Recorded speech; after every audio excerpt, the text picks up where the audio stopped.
Sr. Presidente, caros companheiros de mesa, minhas senhoras e meus senhores.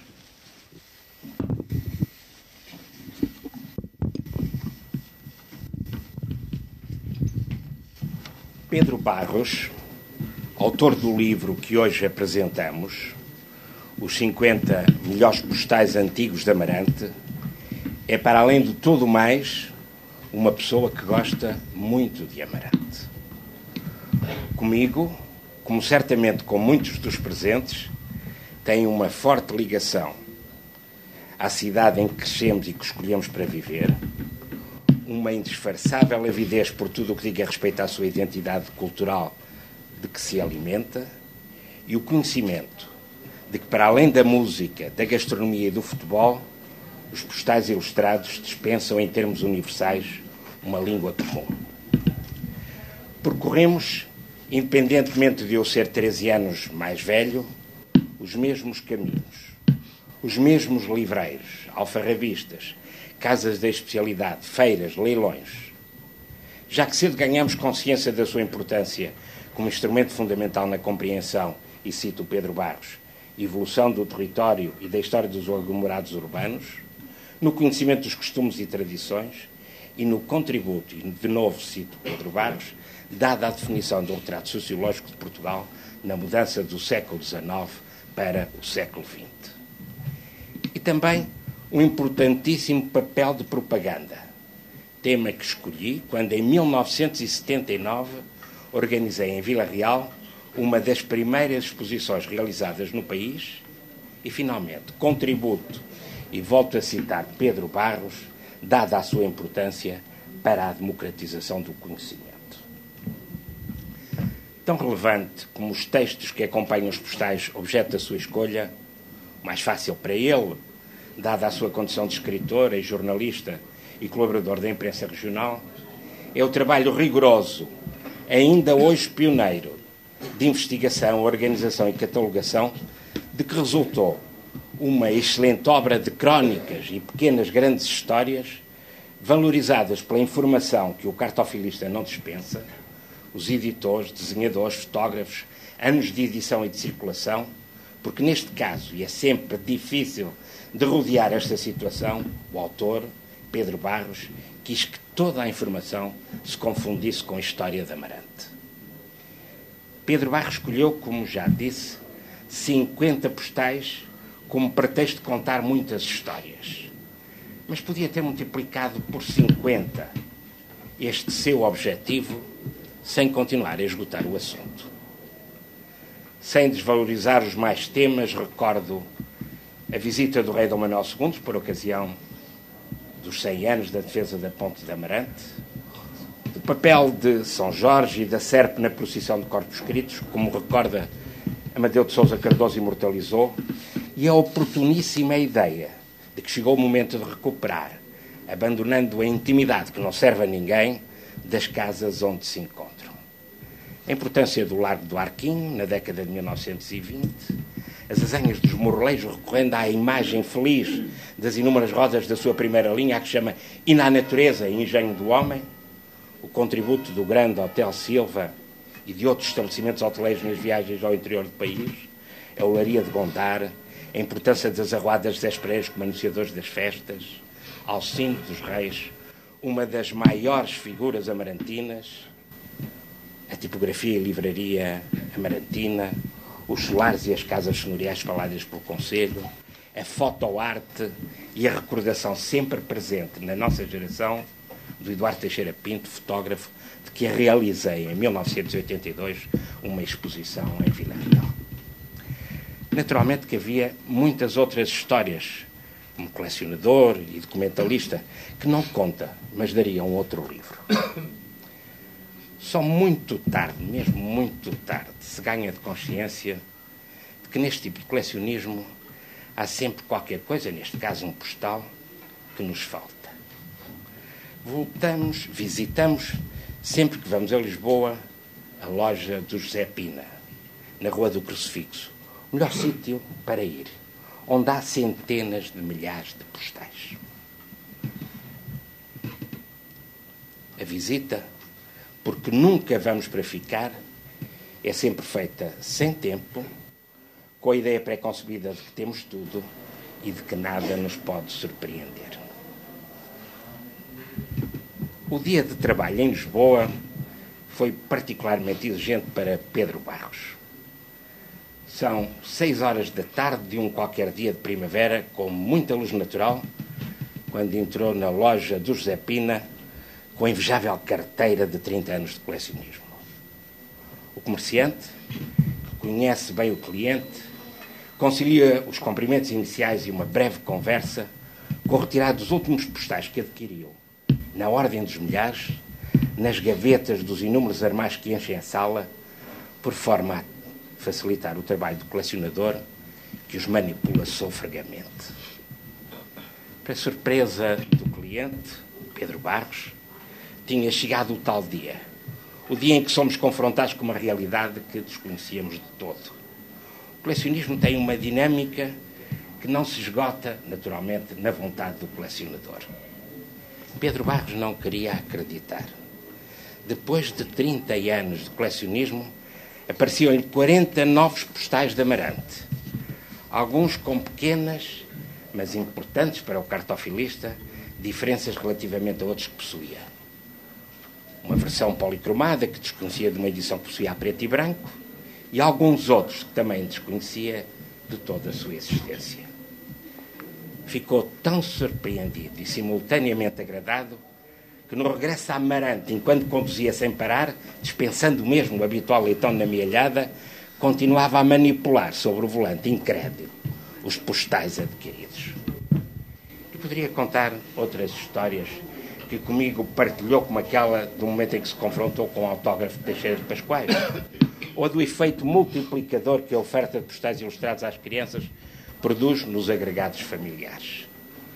Permitam-me que retribua algumas outras histórias que me confiou e mantenho no foro íntimo das nossas relações, com a minha mais importante história como colecionador de postais ilustrados de Vila Real.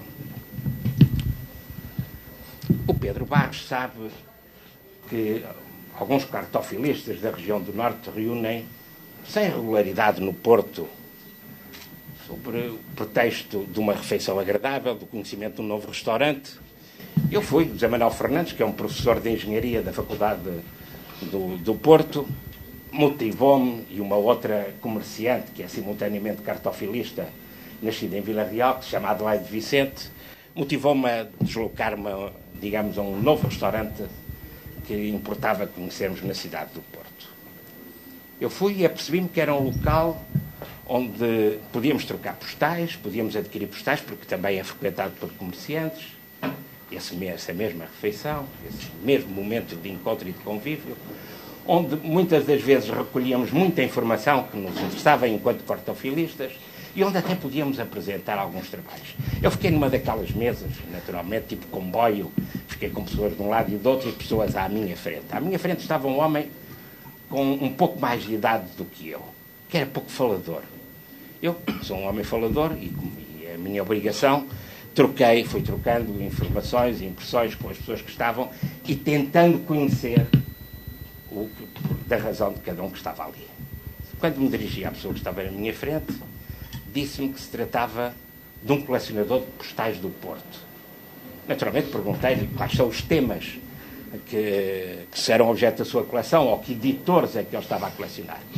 E ele, para surpresa minha, disse-me que não, que era um colecionador generalista e que só lhe faltavam 2 postais. Eu fiquei surpreendidíssimo, porque são milhares e milhares de postais. Quando lhe perguntei a ele qual é a sua coleção, esgota-se quando? Esgota-se na década de 60. Milhares e milhares, se não mesmo décadas de milhares de postais. Fiquei surpreendidíssimo. E ele até me disse, desses 2 postais, um nem é muito raro. Descuidei-me, mais de uma vez deve ter vindo às minhas mãos, mas confundi e não vou à procura dele. Esse postal há de vir de novo ter comigo. Mas há um outro, um postal, de uma vista de um mercado antigo do Porto. Esse postal, de que só conheço 2 exemplares, é um postal raríssimo. Eu nem queria acreditar. A minha humildade disse-me que era um colecionador de Vila Real e que a mim faltava-me uma grande mão cheia de postais. Ele nem olhou para mim. Certo que era pouco falador, Eu, de qualquer maneira, fui procurando surpreendê-lo e disse, sabe que eu também tenho alguns temas. Por exemplo, tenho uma coleção boa de postais da Primeira República. Ele continua a não fixar. Eu comecei a estranhar aquilo e, nessa altura, comecei a inventar um pouco. E disse-lhe assim, sabe que eu, uma viagem que fiz aos Estados Unidos da América, onde, aliás, nunca fui, comprei um conjunto de postais agradável e tenho hoje uma coleção de 27, porque associei já posteriormente a alguns deles, do Odini, daquele grande mago. Isso é uma coisa interessante, mas desviou imediatamente o rosto dele. E eu aí tornei a atacar e disse, sabe que ainda tenho uma outra, que só tenho 3 exemplares, que é um postal, onde aparecem figurados homens ou mulheres, com a mão esquerda a fumar e com a mão direita de cepata. E o homem disse-me assim, eu por acaso conheço um, eu sabia que ele conhecia um, também eu conhecia, não é? E por isso lancei aquela. Só que ele ficou a olhar assim um pouco para mim, como é que eu tinha reunido 2 outros postais nessas mesmas condições. Mas continuou amorfo na relação comigo e eu fiquei preocupado com aquilo. Virei para ele e perguntei, qual é a sua atividade profissional? Ele disse-me que era bancário. Que estava numa secção especial do próprio banco. Era uma secção onde normalmente se davam garantias em antiguidades para empréstimos feitos, ou compras para o próprio banco, para os gabinetes da administração, ou, como ainda hoje se faz e continuará sempre a fazer, compras de grandes coleções, etc. E eu somente tinha tido a oportunidade, porque não tinha atingido algumas das pessoas que recorriam ao próprio banco com antiguidades, mobiliário, pintura, etc., não tinham a escala que o banco necessitava e ele tinha tido algumas oportunidades e estava muito contente porque aquele sítio era sobretudo um sítio onde a gente mostra as nossas vaidades, não é? Estava muito contente de dizer que tinha comprado algumas antiguidades em condições especiais. Eu aí pensei, enquanto ele falava, vou arranjar aqui uma forma qualquer, eu tenho que conseguir despertar, digamos, o próprio homem. Lembrei-me de 2 coleções. Lembrei-me de um antigo presidente da região de turismo, um homem da Revigrês, como se recordam, era o patrocinador do Futebol Clube do Porto, uma joia de pessoa, foi meu companheiro e meu colega enquanto presidente da região de turismo de Aveiro, e tinha uma coleção extraordinária de saca-rolhas. Até pertencia a um clube inglês, onde estavam 17 pessoas com saca-rolhas. Depois lembrei-me de uma outra coleção, do engenheiro Pedro Alvelos, que me antecedeu a mim, ao Armando Miro, joia de pessoa também. E lembro-me quando, das primeiras vezes que visitei a casa dele, ele tinha um dos símbolos da política do Dr. Oliveira Salazar, que era uma coleção de aproveita-lápis, que era uma coisa extraordinária. Não fazem ideia, quer dizer, aquilo era o senhor, eu tenho ideia de que ele, além de umas vitrines verticais, que até tinha uma horizontal com esse tipo de informação. Eram umas dezenas, julgo eu, de aproveita-lápis. Eu nasci em 48, na década de 40 estava por isso pelo liceu, mas ainda lembro na década de 60, e recordarão muitos dos presentes, da minha idade ou um pouco mais velhos do que eu, que ainda nas papelarias, nas livrarias havia esses aproveita-lápis e também umas estampas, primeiro de metal e depois até de plástico, para que não partíssemos a própria grafite, a ponta do próprio lápis. Era aproveitá-la. E era engraçado que aquilo gerou um colecionismo. Diz-se que essa coleção é de um homem do Sini, que era o pai do engenheiro Pedro Alvelos, e que ele havia reunido e que o engenheiro Pedro Alvelos teria... Eu, enquanto ele falava, comecei a pensar nestas 2 coleções e atirei a matar. E sabe que eu sou filho de oftalmologistas. E o meu pai era neto de um óptico, de Ferrol, daqui da Galiza. Começou pelos selos, como era hábito, digamos, nessa época, passou às cintas de charuto, mas depois, porque havia na óptica do meu bisavô alguns olhos de vidro, ele começou uma coleção de olhos de vidro. Eu nem queria acreditar. Não olhou para mim, porque era normal trocar olhos com uma coisa de olhos de vidro. Uma coleção de olhos de vidro. Mas eu rapidamente, disse-lhe, senti as dificuldades. Não seria como hoje. Isso passou-se há 4 ou 5 anos. Com a internet eu poderia comprar olhos de vidro em qualquer parte do mundo. Aliás, os mais raros, dizia-lhe eu, e é verdade, os mais raros são os olhos de pau, que são os olhos, antes destes olhos de vidro, não é? Havia uns olhos de pau, e eu comprei um ou outro, tenho uma coleção muito boa, mas sobretudo essa coleção vem da parte do meu pai, mas eu a certa altura senti-me frustrado, não conseguia progredir a minha coleção. E aí pensei, eu vou associar a esta coleção de olhos de vidro uma coleção de pernas de pau. Olhos de vidro e pernas de pau. Foi o momento em que o homem desviou o olhar para mim, não é? E disse-me, mas que interessante, olhos de vidro e pernas de pau. Eu sei que tenho de facto. Aliás, eu, como o homem da Revigrês, pertenço a um clube onde há 17 pessoas, chama-se John Silver, que era aquele pirata conhecidíssimo da perna de pau, o Dan Leg Club, uma coisa extraordinária. Comprei 2 pernas de pau de 2 corsários ingleses na Sotheby's e uma perna de um corsário australiano na Christie's. Mas a peça mais interessante, aliás, foi o objeto. Com certeza conhece. Eu a tentar assegurar a cumplicidade dele. Com certeza conhece a revista. E ele chegou quase a dizer que conhecia a revista, a tal revista desse clube de colecionadores de pernas de pau. E eu disse assim, tive capa porque dava a tratar de uma germinação de Vila Real com Ceuta e tive a sorte de comprar um papagaio empalhado, que eu não quero saber, tinha uma perna de pau, mas era em marfim. E tive a oportunidade de mostrar a esse papagaio, através desse clube de colecionadores, que é hoje uma peça. E o homem, pela primeira vez, me fixou. Tinha conseguido a atenção dele. E disse-me isto. Curioso.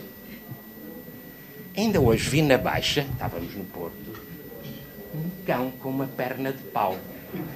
E eu, como colecionadora, cheguei-me a ele imediatamente e disse-lhe assim, admita que ele estava sentado onde sai a senhora, e disse-lhe assim, não tenho. Reparem o que é uma pessoa dizer, é mesmo aquela coisa, é o postal que a gente não consegue encontrar. Não tenho. E o homem ficou a trêmulo e disse, mas não é meu. Era um cão de outra pessoa, até vinha com uma trela. Eu fiz mais 2 ou 3 perguntas. Como sabem, os médicos veterinários não aceitam esta questão das próteses nos animais. Um gato e um cão movimentam-se com 3 pernas, ou mesmo só com 2 pernas, não é? Mas há, julgo que sabem, aquelas cadeiras de rodas para cães, chama-se mesmo assim. São umas cadeiras de rodas para cães, são sobretudo para aqueles cães que não são amputados na sequência de um acidente, mas têm um outro problema e aplicam-se-lhe uma espécie de um triciclo. Já devem ter visto uma outra vez, esta é verdade, isto que eu estou a dizer, uma espécie de um triciclo que se aplicam aos próprios cães. Sentei-me e deixei o homem amadurecer um pouco a ideia, começou a falar comigo e eu dei-lhe este recado final. Quando a refeição terminou, eu não deixei que ele me viesse cumprimentar, eu próprio fui cumprimentá-lo, dei a volta à mesa, que era uma mesa de comboio, ele foi seguindo o olhar a ver o que é que eu iria fazer, cheguei-me ao pé dele, dirigi-lhe assim os braços no sentido em que provocar que ele também me abraçasse, mas recuei, tirei um cartão de visita e disse-lhe assim, eu peço-lhe um favor, se por acaso voltar a vir aquele cão, vou-lhe dar o meu cartão para me telefonar. O homem levantou-se e ia na direção da rua, ele não queria mais conversas. Por acaso até se enganou e foi na direção da casa de banho. Eu, como reparou que ele ficou muito desagradado com a própria situação, eu vim-me sentar um pouco mais e saí sem trocar mais impressões com ele. Dou-lhes a minha palavra de honra, que 3 semanas depois, na apresentação de um livro sobre Camilo Castelo Branco, Manuel Tavares Teles, na Biblioteca Municipal Almeida Garrett, eu entro, e porque eu devia constituir um espírito na cabeça daquele homem, uma casa cheia como esta está hoje, e o homem, de repente, olhou para trás, estava na primeira fila, olhou para trás e fixou. Eu vi-o também, cumprimentei 2 ou 3 pessoas, acenei ao Manuel Tavares Teles e sentei-me. Quando voltei a olhar para a primeira fila onde o senhor estava, já não estava lá. Ele não queria voltar a encarar-nos. Caro Pedro Barros, agradeço o ter-me convidado a regressar a Amarante, onde trabalhei com 4 presidentes e diversos vereadores dos pelouros da cultura e do turismo, enquanto presidente da região de turismo da Serra de Marão, entre 1981 e 1993, e como consultor do Pelouro de Turismo entre 1995 e início de 1999. Como sabe, eu uso aqui a sua expressão, também eu gosto muito desta terra. E permita-me que faça esta declaração de interesse, expressão hoje muito em voga. Devo muito a Amarante, devo muito a muitas pessoas de Amarante. Tenho dito.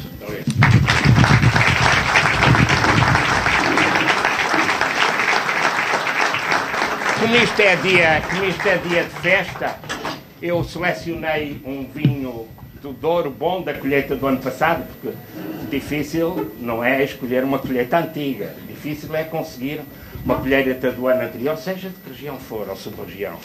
Por isso, escolhi uma colheita do ano passado e fiz um rótulo para o Pedro, alusivo a este lançamento do próprio livro. É muito bonito, não fora eu antigo aluno de arquitetura, muito bonito este rótulo, como é evidente. Pedro, tenho o maior gosto de teres ali uma série de garrafas para ofereceres aos teus companheiros e que contigo, digamos, estiveram nesta mesa, e por isso tive o maior gosto, como te disse, de ter regressado pela tua mão a Amarante.